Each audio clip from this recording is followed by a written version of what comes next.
If you started off 2025 feeling excessive pressure and not knowing what to do with yourself and how to achieve your goals, and there's just so much to do and time is flying, how are you going to make any of it happen, then I am right here with you, because I have a little story for you. So I started 2025 off with the mindset that I'm going to be going to the gym every day. I'm going to be super productive. I'm going to have so much going on. I'm going to make everything happen. And I got so ill to the extent that I couldn't even get out of bed. I'm actually still recovering. I was just down with the worst cold, so much congestion, I was so icky, and I was really struggling, and I did nothing for like the first almost 3 weeks of the year. Absolutely like nothing. And the moment I started recovering, which was like almost a week ago now, that I started feeling like, okay, I'm well enough to actually sit at my desk, to try to do a little bit of work, I felt such immense pressure of all the things that had piled up. There was pressure, which led onto panicking, which led onto procrastination, and this was the routine that I was stuck in for like 2 days, until I forced myself to just snap out of it. I was like, whoa, Anam, what are you doing? And I remembered the previous year, 2024, the times when I would literally put pressure on myself to get a lot of work done and to work really intensely.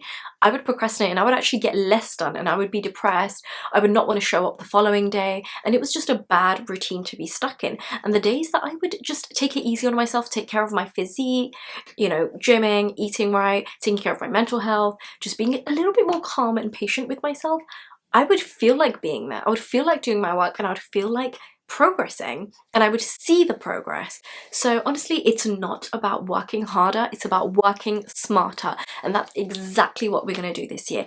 If you are starting off the year feeling a lot of pressure and not knowing how to achieve your goals, even though you've got a massive list of them, then this is the perfect video for you, because the reason you're procrastinating is probably because you're feeling an excessive amount of pressure and you don't quite know what to do with it and how to break through it so that you actually get on with things, and get on with things in a way that feels good and calm and, you know, even relaxing. Because I honestly feel like when I get into a workflow and I'm really into that mode of deep focus, I'm actually quite calm.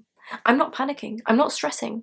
I'm working in a way that feels relaxed, and I'm progressing. I'm really like, you know, in the zone. I'm doing everything that needs to be done, and it's like in a way that doesn't impact my body, my mental health negatively. This video is essentially all about how to get more done in less time, how to work smarter, not harder, how to avoid burnout so you can continuously show up day after day. You can have that consistency, which is one of the biggest secrets to success and progress.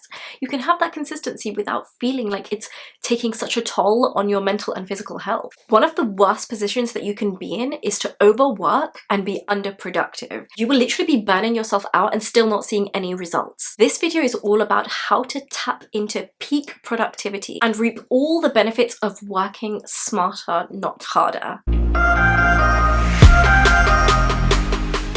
So what is the concept of working smarter? Now let me tell you, it's all about strategy. It's not about laziness, it's about maximizing your output and your results with minimal effort, which is literally ideal. It's all about efficiency. Now, when you are more efficient, you can get more done in less time and free up so much of your time that you can be using towards other things. Hard work means long hours and brute force effort, and smart work is clear priorities, efficient systems, and leveraging tools. The first step to working smarter is mastering your priorities. According to the Eisenhower matrix, all of your tasks can fall into 4 categories. Firstly, urgent and important, so you must do it immediately. Secondly, important but not urgent, so schedule this in.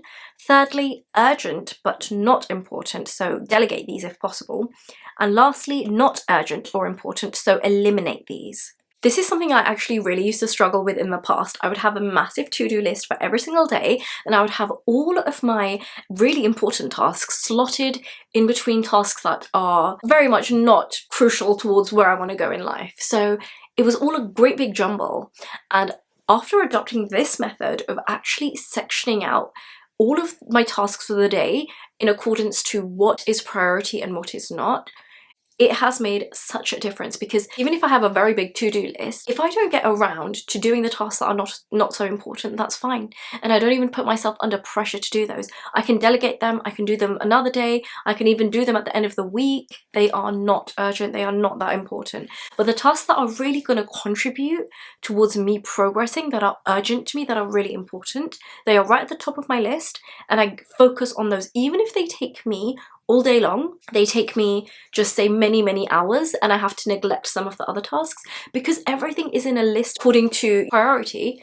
It's fine, because I'm taking care of the biggest task, and then that will mean that that is done.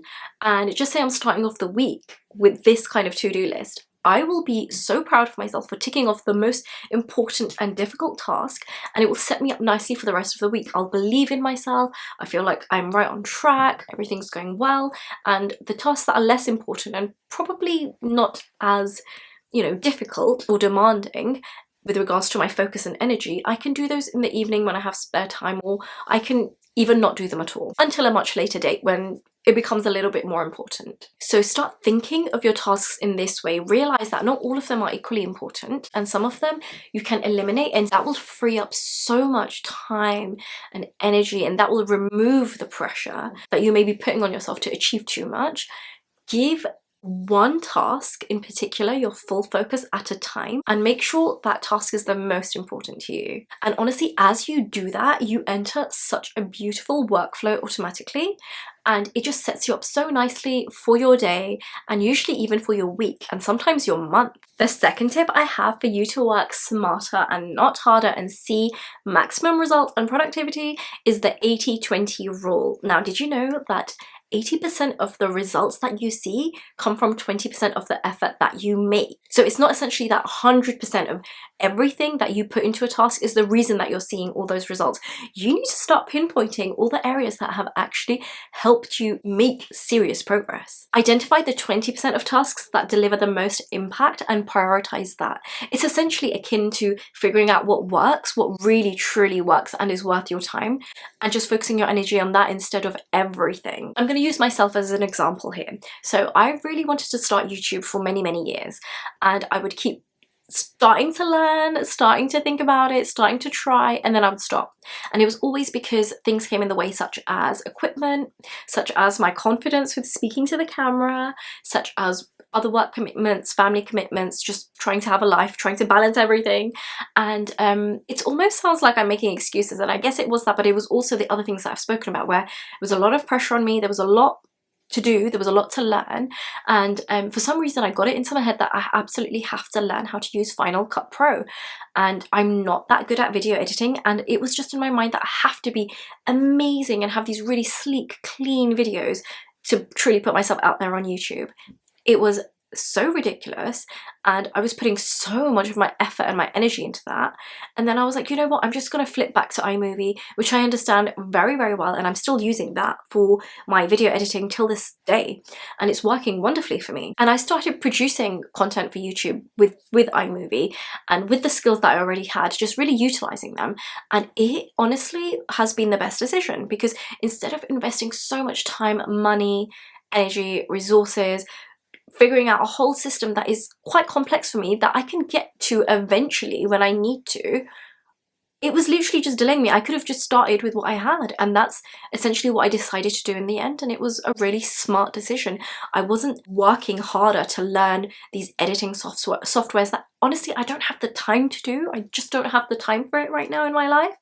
I was just working smarter. I was utilizing my skills, figuring out, okay, this is the software that I'm most comfortable with. How can I improve my skills in this software, and just like, you know, maybe tweak a few different aspects of the video to like have more of a sleek look that I'm going for. Literally made it so easy for myself. I saved myself hours and hours, probably months of time, by just figuring out how I could make it as easy for myself as possible.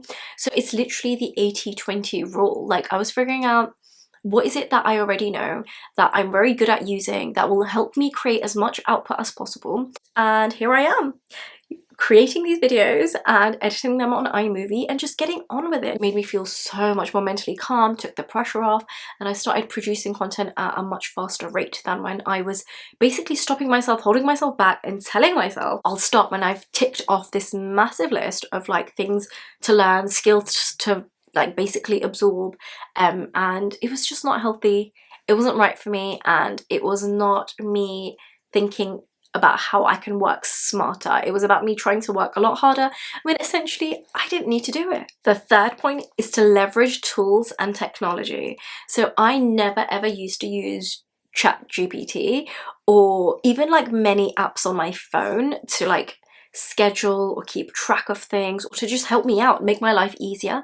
And now I've started doing that. Like if there's some research I have to do for work and like I'm short on time, I will literally just use AI, or I will, like if I'm really struggling with how to organize my time or priorities, then I will use apps to make my life easier. Start using apps for automation, for time tracking, for just helping you gain knowledge in a quicker, more efficient way. Something that's really helped me, for instance, is actually scheduling posts on different social media apps, because I've always wanted to basically be a content creator, and generally because I'm writing during the day or I'm doing stuff related to my career, I don't have time to be on social media, and I don't think it's healthy because sometimes I do find myself going down rabbit holes of just scrolling and it's just a time waste. So now I schedule in these posts and I don't have to get involved. It saves so much time and energy, it's more efficient, and it just gets everything done without me having to constantly be there. So if you can, try to like really automate things, try to, you know, get technology to work in your favor. It's okay, you're allowed to use AI if you need to. Like it's there to make your life easier, it's there to make things more efficient for you. That's the whole purpose of technology. The fourth point I have for you to work smarter and not harder and to do more in less time is to master time blocking. This is a productivity hack that really separates the professionals from the amateurs, because honestly, if you look at the schedule, routine, lifestyle of anyone who's very successful, they will have everything scheduled in so nicely, including the breaks, including the time they need to eat and rejuvenate. So it won't be an excessive schedule where it's like jam-packed and it's essentially going to lead to burnout because of the way the schedule is. It will be a nicely paced out schedule where everything will be slotted in a way that feels realistic and manageable. As you grow accustomed to really taking your schedule seriously, your productivity will maximize so much. The thing is, you will only have that respect and that grace for your schedule when it's realistic and it takes into account your mental health, your routine, the time you need to eat and take care of yourself. These things are so important. Otherwise, you will not have a good relationship with your schedule and you will not want to do it. You'll not want to show up for yourself. So let me give you an example of what an ideal day looks like for me. So if I wake up at 7 or 8 a.m, I give myself time for a good breakfast, maybe a workout, shower, get ready. That's like my own thing. And I realize I don't want to schedule that too heavily because then it just feels like my entire day scheduled, even my me time. So that's what works for me. That bit is a little bit more flexible and fluid, but what is scheduled is by 9 a.m. I need to be at my desk. So whatever I want to do with my me time, and that's on me, by 9 a.m. I need to be at my desk, and from 9 to 10 it's emails and admin, and then I take a little bit of a break, maybe 15 minutes, and then the hour after that, so just say usually 10:30 to 11:30, it will be deep work. Like deep focus on a particular task, and after that I'll give myself a 15-minute break, go prepare my lunch, sort out my, you know, food, my diet, and then I'll have an hour's break for lunch. So you see, if you schedule your day like this, it will be so organized. You'll know when everything is happening and you'll be able to slot in time to take care of yourself as well, and that will avoid burnout, low energy, and you getting hangry as well. You'll schedule in time to eat, and that'll help you just stay refreshed and energized throughout the day. And this links on very nicely to my last point, the fifth and final point, which is to actually balance everything out and to avoid burnout through this balance. Working smarter means taking care of yourself too. True productivity is not about working really, really hard until like you are completely just done for the day. That is not what it is. It's about making the hours that you do work count, because you're prioritizing the important tasks and you're making progress in them. That's what it's all about. So schedule in regular breaks so you can move your body. Something that really helps me personally keep a really good balance is the Pomodoro technique. And instead of doing 25 minutes, sometimes I'll do 30 minutes or even 45 minutes timers, and then I'll take a 15-20 minutes break, sometimes even half an hour if I'm starting to feel really drained. And within my breaks, I try not to be too attached to social media or any kind of screens, because I'm usually on my screen when I'm doing my work. I'm at my laptop. I do have a desk job, so it's important to me to have that time, you know, that block of me working for a certain amount of time, whether it's half an hour, 45 minutes, and then having that time of relaxation in between.